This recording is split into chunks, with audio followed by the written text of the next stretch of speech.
Swapan Das Gupta has a point. Is that Salve? That's Harish Salve.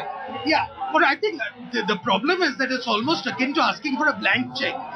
No one can give a recent view of what the bill is till a drafting committee. I think after the drafting committee has given the bill, it's there. And I think the role of public pressure is paramount in this, because after all, this is a piece of legislation which has been formed, which is going to be set up as a result of pressure from below. So the role of extra parliamentary agitation is very important. That's a very important point you're making, and I want to put this question both to Prashant Bhushan and to Justice Santosh Hegde. To Justice Hegde first. Justice Hegde, Swapan Das Gupta makes the point that what the activists are demanding is a blank check, and in democracy there can be no blank check. If a Lokpal is created of the sort that you all are wanting, then what's to stop the Lokpal from going all over the place and doing things that are undemocratic? Who will then control the Lokpal if it is as powerful as is being asked for by these activists? Justice Hegde. Yeah, let me at the outset deviate a bit. In regard to the chairman of this committee, I think there is no other person better than J.S. Verma. My name is mentioned, but I think I am disqualified because I was a part in small way. I played a role in drafting this bill. Therefore, it's not proper to consider my name. As far as J.S. Verma is concerned, I think in all respect, he is the right person to be the chairman. He is apolitical and a man with independent views, and he will not take sides, Now, coming to the question, who will look after the Lokpal's misdeeds? Well, I'm sure there is a provision in the Act how to remove a Lokpal. If the Lokpal misbehaves, he can be removed. Every act of Lokpal is appealable either to the Supreme Court or even maybe to the Delhi High Court, and therefore let there be no fear.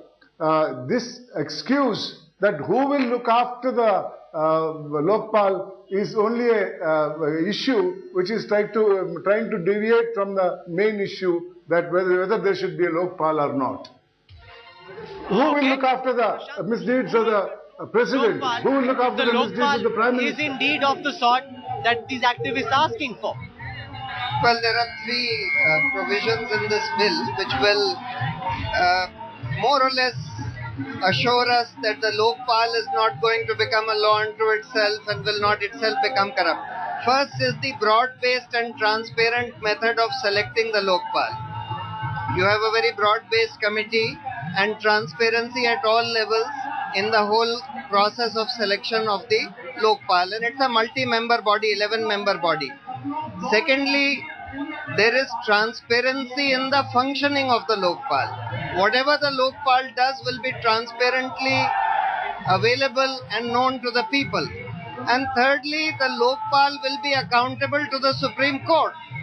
Any member of the Lokpal, if he commits any misconduct, a complaint can be made to the Supreme Court, and a 5-judge bench of the Supreme Court will deal with that charge of misconduct. And if they find that the member of the Lokpal has misconducted himself, they can order his removal. So therefore, these measures are likely to ensure that at least the majority of the members of the Lokpal, or the overwhelming majority, are likely to be robust people with integrity, independence.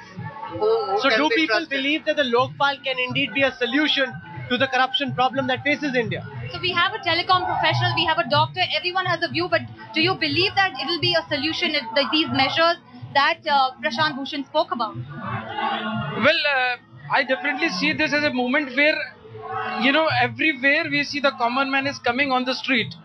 The only thing which comes to the mind is how do we sustain this collective consciousness which is coming together?